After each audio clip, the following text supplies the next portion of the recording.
Hi, I'm Abby. I never thought I'd be the kind of mother-in-law who gets involved in her son's marriage, but sometimes life forces your hand in unexpected ways. My son, David, married Elena 5 years ago. I thought they were happy, or at least that's what the Sunday dinners and holiday gatherings suggested. "Mom, we can't make it this weekend," David said during our weekly call. "Elena's got this work thing, and I promised I'd go with her." "That's the third time this month, sweetie. Everything okay?" "Everything's fine, Mom. Just busy." His voice had that tight quality it gets when he's holding something back. "You know you can talk to me about anything, right?" "I know, Mom. Look, I gotta run. Love you." I was watering my garden the next day when my phone buzzed. A voice message from Elena. Strange. She rarely called me directly. I pressed play and froze when I heard Elena's voice. Clearly not meant for me. "Can't believe how pathetic he is. David just lets his mother walk all over him.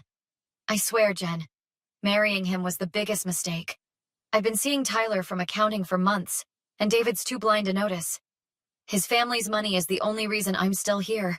Once I figure out how to get half of everything in the divorce, I'm gone."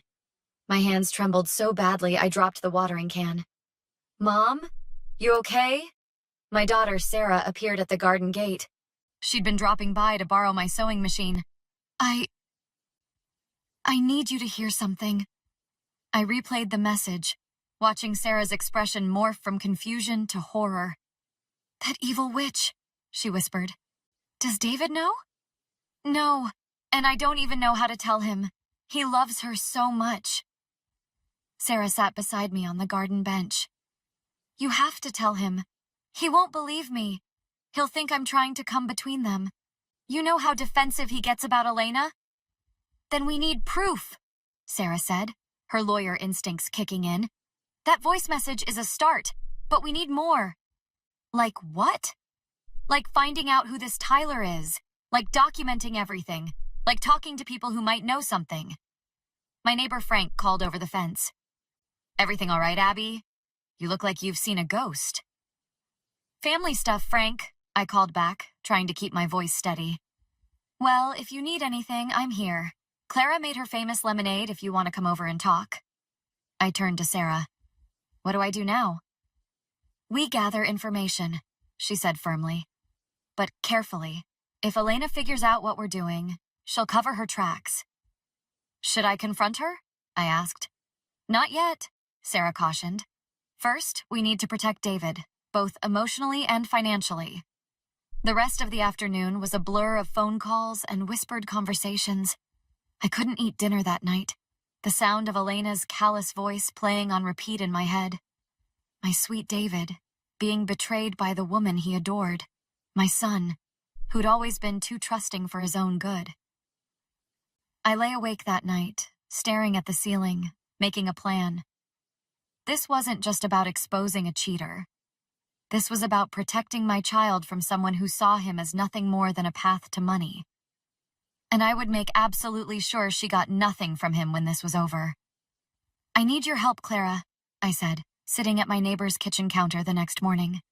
Clara wasn't just my friend of 30 years. She was also a private investigator before retirement. "This about that phone call that had you looking like death yesterday?" Clara poured coffee into my mug, her shrewd eyes assessing me. "Elena sent me a voice message by mistake. She's cheating on David with someone named Tyler from her accounting department, planning to divorce him and take his money." Clara's mug stopped halfway to her lips. That little gold digger. I never trusted her. "You never said anything." "Not my place to," she shrugged. "But now, game on. What do you need?" "Information on this Tyler person, evidence of the affair, anything that will hold up if this gets ugly." "Legal ugly or just family ugly?" Clara asked. "Both. She mentioned divorce and taking half of everything." Clara nodded slowly. "I still have contacts. Give me a couple days." I spent those days in a haze of worry, jumping every time my phone rang, afraid it might be David somehow discovering what I knew. Sarah called twice daily for updates. "I've talked to Martin," she said, referencing her colleague who specialized in divorce law. "If we can document the affair, It could impact the settlement in some states. 3 days later, Clara appeared at my door with a folder. "Tyler Reeves," she said, handing me a photo of a handsome man in his 30s. "Works in Elena's department. Been there 2 years. They've been spotted together at a hotel near their office at least once a week for the past 4 months." My heart sank. "How did you—" "Don't ask." Clara flipped through more photos. "My buddy still works security at that hotel. He pulled some footage for me." "Is this even legal?" "Everything here was obtained in public places," Clara said carefully. "The hotel lobby is a public space." I stared at the images of Elena and Tyler, laughing, touching, entering the elevator together. "There's more," Clara said. "I talked to Beth. You know, who works at their bank? Elena's been moving money from their joint accounts into a private one. Small amounts, but it adds up. Almost 40,000 so far." My blood boiled. That's theft. It's a gray area legally, but it shows intent. The doorbell rang, startling us both. "Abby, it's me." David's voice. Clara gathered the photos quickly. "I'll go out the back. Call me later."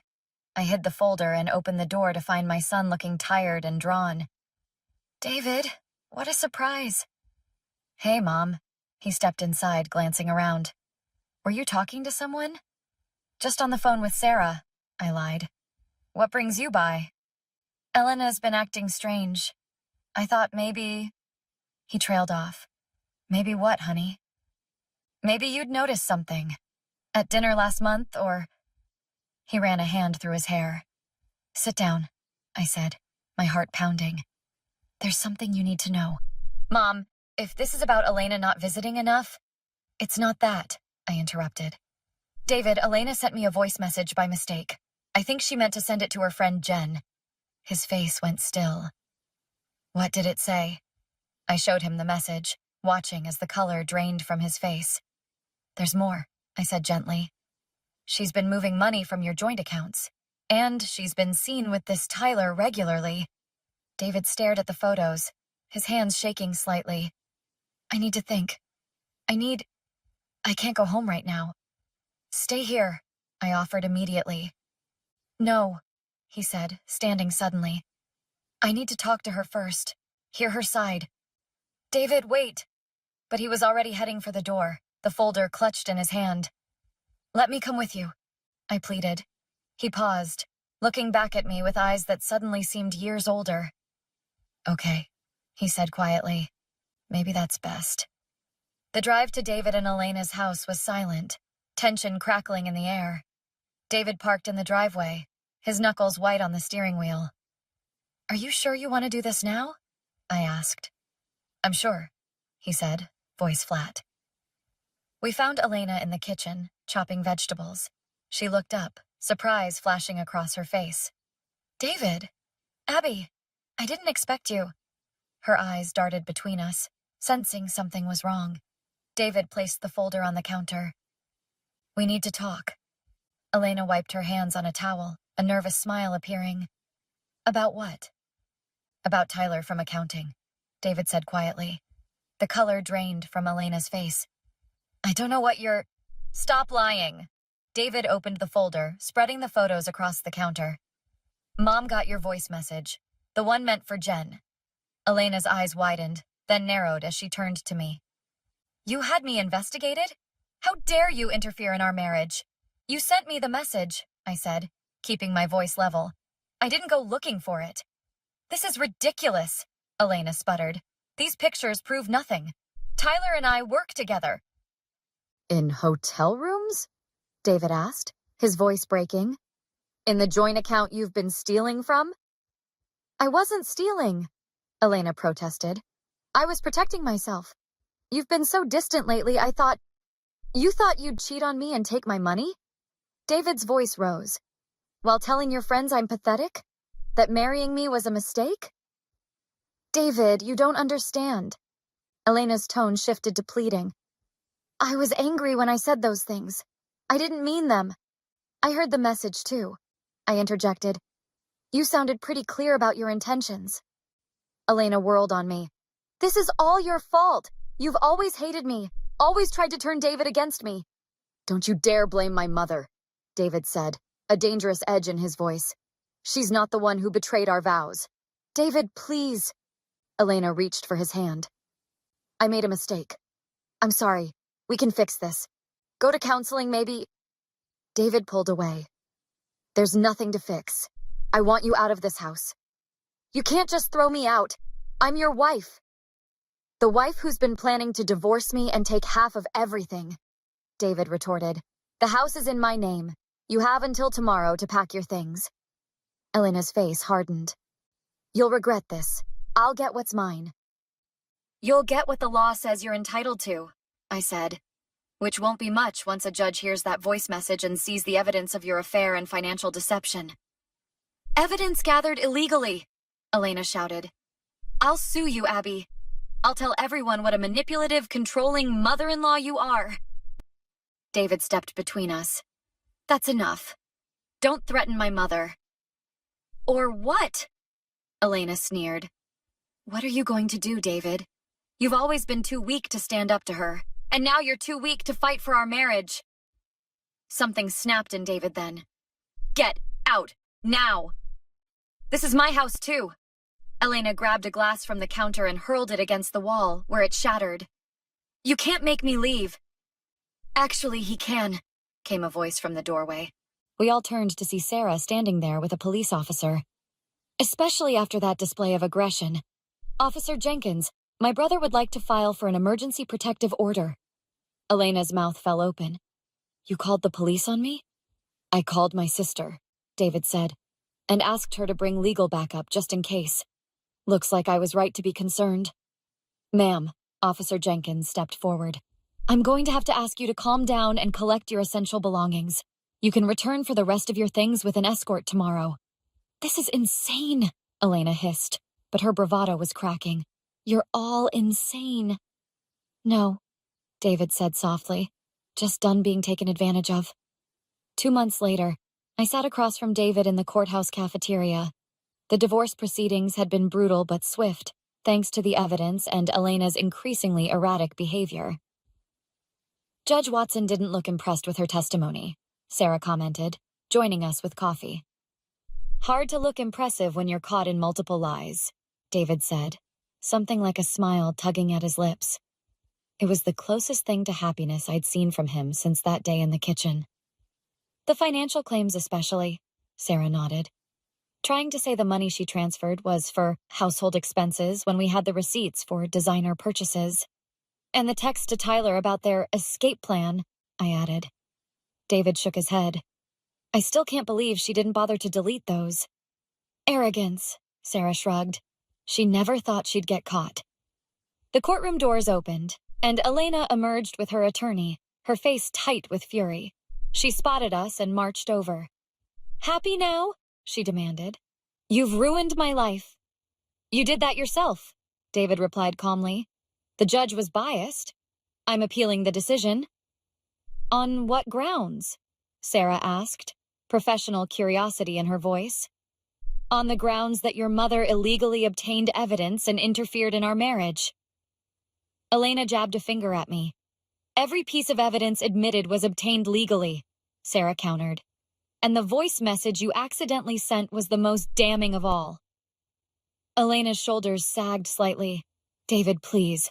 We had 5 years together. That has to count for something. It counted for exactly what the judge awarded you, David said. Your clothes, your personal items, and the car I bought you. Nothing more. I loved you, Elena tried, her voice softening. No, David shook his head. You loved what I could give you. There's a difference. Can we talk?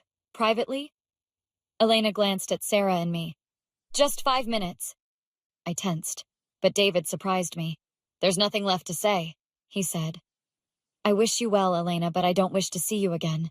Elena's face hardened. You'll regret this. All of you. Is that a threat, Miss Reynolds? Sarah's voice was sharp. Because I'd advise against making threats in a courthouse, especially after a judge just granted my brother a permanent restraining order. Elena opened her mouth, closed it, then turned and stalked away. You okay? I asked David once she was gone. Getting there, he said, draining his coffee. The house feels empty, but peaceful. No more walking on eggshells. You could stay with me for a while, I offered. Thanks, Mom, but I need to do this on my own. He reached across the table and squeezed my hand. But I wouldn't have gotten through this without you. Clara joined us, settling into the fourth chair. Just saw the soon-to-be ex storming out. I take it things went well? The judge granted everything we asked for, Sarah confirmed, including the full return of the money she transferred, plus interest. Good, Clara nodded approvingly. Some people need to learn the hard way that actions have consequences. I keep thinking about what I missed, David said quietly. The signs that must have been there. Don't do that to yourself, I told him. She was convincing. She fooled all of us. Not Clara, David smiled weakly. I'm naturally suspicious, Clara shrugged. Comes with the old job. What happens now? I asked, looking at my son. Now. David considered. Now I rebuild. Focus on work, maybe travel a bit. The London office has been asking me to transfer for years. London? My heart sank. That's so far. It would be a fresh start, he said. But I haven't decided yet. Whatever you choose, we're here for you, Sarah assured him. I know, David nodded. That's the one thing this whole mess made clear. Who I can really count on. As we left the courthouse, I watched my son walking ahead with Sarah, his shoulders straighter than they'd been in months.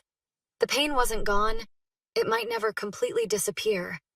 But he was healing. Sometimes revenge isn't about making someone suffer, but about making sure they can't hurt the people you love anymore. Helena had lost everything she'd schemed for, while David had discovered who truly had his back. In the end, that felt like justice enough.